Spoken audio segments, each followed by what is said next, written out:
ang fresh ko today. Anak, sali mo naman ako dyan sa selfie mo. Sige na, tara. 1, 2, 3. Ayan! Oh, sige na anak, magluluto na ako ha. Ba't wala si nanay dito? Bes, sira na ata tong phone ko. Bago lang yan, nangyari. Nag-selfie kasi kami ni nanay pero sa picture, ako lang yung nandun. Ha? Posible ba yun? Yun na nga eh. Try mo kaya picturean nanay mo na mag-isa lang siya.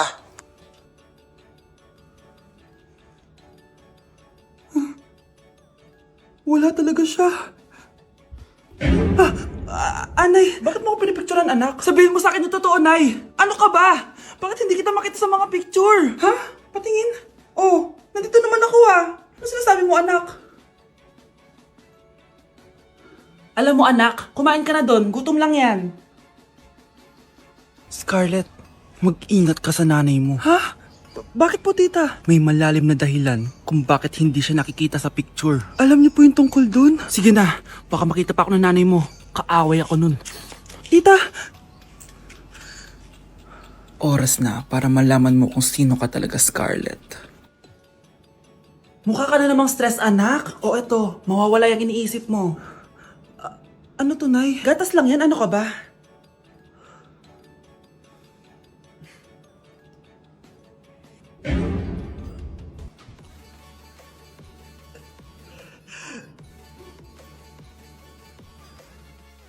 Nay, bakit po? Mga sinungaling kayo? Paano niyo nagawa sa akin to, ha? Nay, anong sinasabi mo? Hindi namin maintindihan. Ikaw, Scarlett. Sabi mo doktor ka, di ba? Bakit katulong ang trabaho mo sa New York, ha? Nay, Ikaw, Brianna. Teacher ka, di ba? Bakit nakita ka nilang nasa bar at sumasayaw-sayaw ka pa? Ikaw, Michael. Akala ko may engineer na ako. Ngayon pala, nangi-scam ka lang ng tao! Bakit niyo tinago sa akin to, ha? Nay, hindi kasi ako nakapasa bilang nurse sa New York. Sabi nila, mas magaling kasi talaga si Brianna compare sa akin. Kaya rumakit muna ako bilang katulong para makapag-aral ulit. Oo, Nay. Sumasayaw ako sa bar. Pero di ko binibenta ang katawan ko. Kailangan ko lang yung pera para makagraduate na ako bilang teacher. Ayoko na kasi manghingi sa'yo eh. Ang baba kasi ng sweldo ng engineer, Nay, kaya humanap ako ng paraan para kumita ng pera. Alam ko mali ang pagiging scammer pero yun ang bumuhay sa akin, Nay. Mga anak! Sana sinabi niyo sa akin. Pamilya tayo dito, diba? Magtutulungan tayo. Bakit tinago niyo sa akin? Natakot kasi kami, Nay, na baka ma-disappoint ka namin. Alam kasi namin yung paghihirap mo. Mapag-aral lang kami. Anak ko kayo. Gagawin ko lahat para sa inyo. Sa tingin niyo ba hindi ko kayo tatanggapin, ha? Kaya itigil niyo na yung mga ginagawa niyo. Lalo ka na, Miguel. Opo, Nay. Sama-sama tayong bumangon. Nay, sorry. Wow, ang sweet naman. Isa ka pa. Gusto mo talaga masira itong pamilya namin, no? Lumayas ka dito, pamilyang peke. Ano? Palibhasa, di ka mahal ng pamilya mo. Mga ate, kuya, proud pa rin kami sa inyo. Mga anak, simula ngayon, sama-sama na tayo, ha? Walang iwanan at walang magtatago, ha? Promise? Promise, Nay. Hindi na kami magtatago.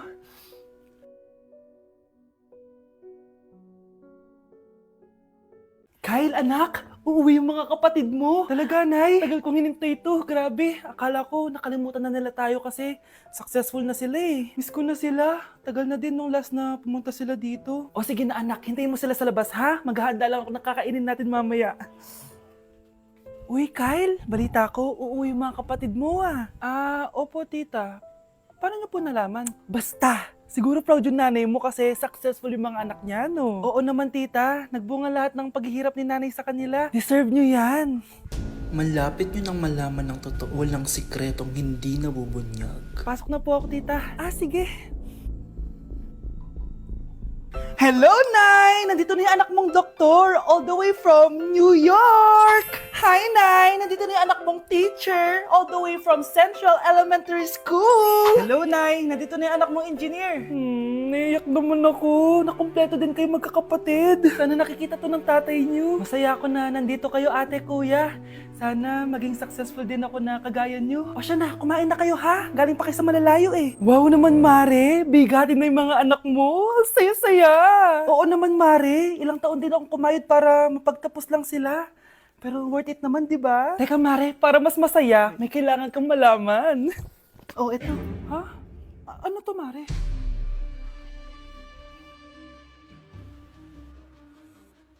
Nay, bakit po? Mga sinungaling kayo? Paano niyo nagawa sa akin to, ha?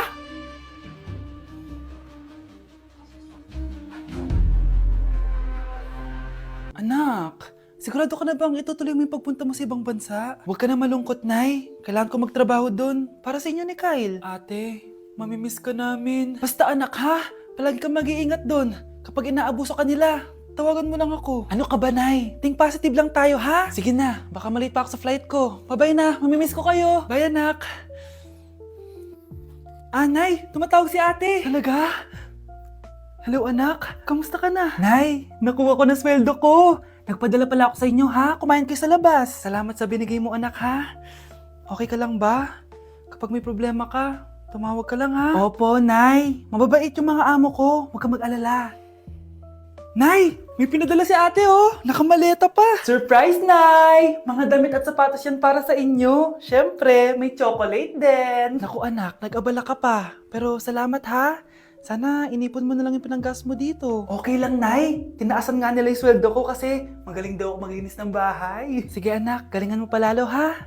Wow, ang daming laman! Bakit di sumasagot si Scarlett? Baka busy. Anak, tumawag na ba ate mo? Ilang araw na siyang di tumatawag ah. Nay, may tumatawag. Ay, salamat sa Diyos, tumawag na. Hello anak. Nay, may pinadala ulit sa ate. Ang bigat. Ano?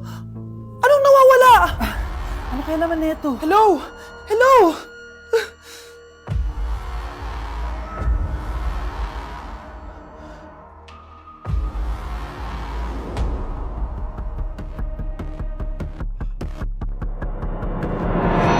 Ang isang 50% po ay mapupunta sa isa niyang anak. Ano?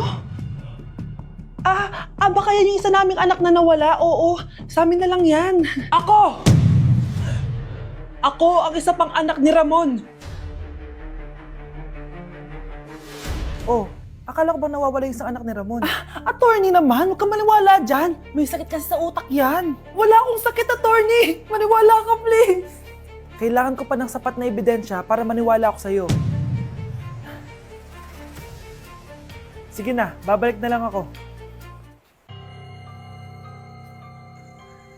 Ito na ba yung bagong bahay ng anak ko? Ikaw, babae ka? Sinubukan mo pang agawin sa amin ang kayamanan ng tatay mo? Ang sama nyo, tita! Gusto nyo kunin lahat! Well, hindi naman maniniwala sa'yo si attorney dahil wala kang ebidensya. Tao po, attorney po ito. Nandiyan si attorney. Halika dito. Ayan. Ikukulong muna kita dito sa bodega hanggat hindi ko pa nakukuha mga kayamanan. Yes, attorney. Hawak ko na ang 100% ng kayamanan ni Ramon. Nandito na ang titulo, papeles at cheque ng mga kayamanan niya. Ay! Salamat, attorney, ha? Scarlett, hindi ko na alam kung ano nangyayari sa nanay ko. Pero huwag ka mag-alala. Ako bahala sa'yo. Kailangan na matigil tong pinagagawa ni nanay. Tao po. Sino ka? Ako po yung nanay ni Scarlett, yung anak din ni Ramon. Totoo ba to? Pinagsasabi mong babae ka? Kami lang ang pamilya ni Ramon. Attorney, huwag ka magpaniwala dyan. Peke yan. Hindi to peke. Pwede mo ipacheck to sa attorney. Kaya ilabas mo na siya. Kinulong po ni nanay si Scarlett sa bodega. Ha? Anak?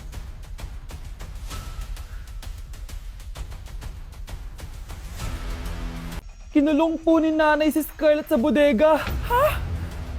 Anak? Anak? Walang iya talaga yung tita mo. Anak, sorry kung ngayon lang ako nagpakita. Pinakulong kasi ako ng babaeng yan. Deserve mong makulong. Ikaw ang ikukulong namin dahil child abuse ang ginagawa mo. Ano? At hindi mo na din makukuha ang 50% ng mana. Hindi pwede! Nay, masaya ako na nandito ka na.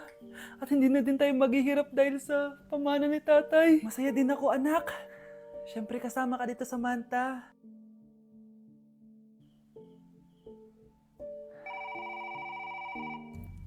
Ano ba? Bakit tawag ka ng tawag, ha?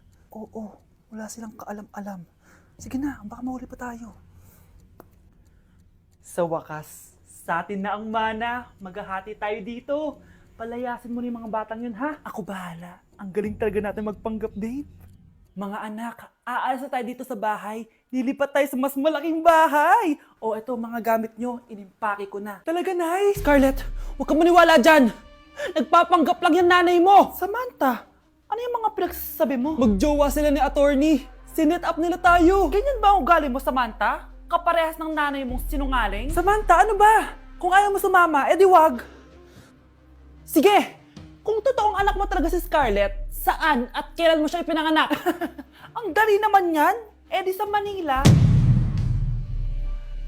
Pinanganak ako sa ibang bansa. Hindi ikaw ang nanay ko. Ay, oo nga pala, sa ibang bansa pala. Sorry, nakalimutan ko. Ang dami namang drama. Total, nasa amin na ang mana. Umalis na kayong dalawa. Kung ayaw niyong pati kayo, ipakulong ko. Kung meron mang makukulong, kayong dalawa yon.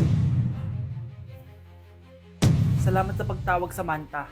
Inaaresto kita, attorney, sa kasong panloloko. Palpak ka talaga! Naisahan niyo ako ngayon, ha? Hindi pa ako tapos sa inyo. Talagang sinira mo yung sarili mo, attorney, para sa pera. At ang dami mo na palang naloko. Samantha, huwag na tayong maghiwalay, please. Oo, Scarlett. Dito lang ako palagi sa tabi mo. Kayong dalawa, mag-ingat kayo palagi, ha? Gamitin nyo na maayos sa pamana ng tatay nyo. Salamat po. Nakikiramay po ako sa pagkawala ng asawa nyo. Masakit para sa amin ang pagkawala niya. Kailan pala namin makukuha yung mga ipapamana niya sa amin? Ipaprocess pa po namin yun, ma'am. I-update na lang po namin kayo. Sige po, attorney. Sakit ng pagkawala niya. Nay, tignan mo, oh. May medal ako. Oh, ano namang paki ko dyan? Di ka ba proud sa akin? Hindi. At wala akong paki sa'yo. Iniwan ka na ng tatay mo, di ba? Kaya pwede ka nang umalis dito. Bakit ka ba ganyan sa akin, Nay? Huwag mo nga ako matawag-tawag na nanay dyan. Kadiri. Hindi kita anak. Ang nanay mo, wala na. Malandi kasi. Nay, gutom na ako.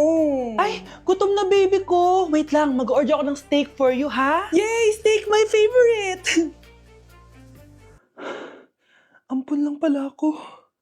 Nasaan na yung totoo ko, nanay?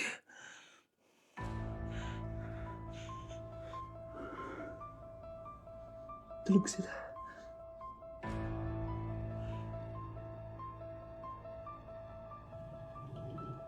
Nasaan na yun?